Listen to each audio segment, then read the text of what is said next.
Recording कर देता हूँ अच्छा से। आजा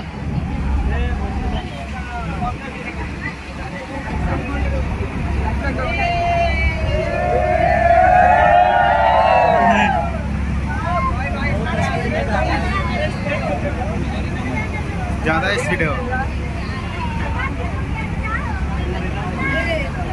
अंदर भी।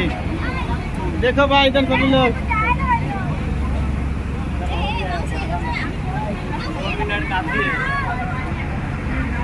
एक मिनट भी नहीं हुआ।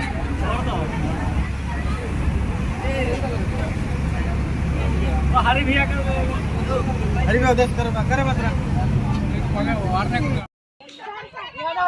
इस तरफ से बहुत खाली है, काश निकल भी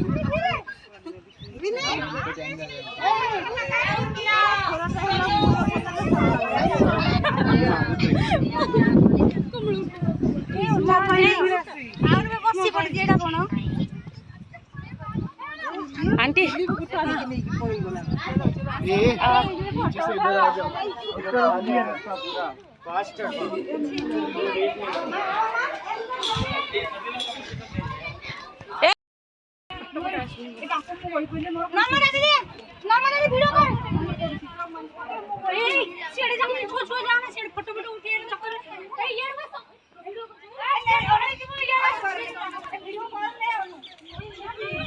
हाँ शिवगंगा क्षेत्र है। हाँ हाँ जाऊ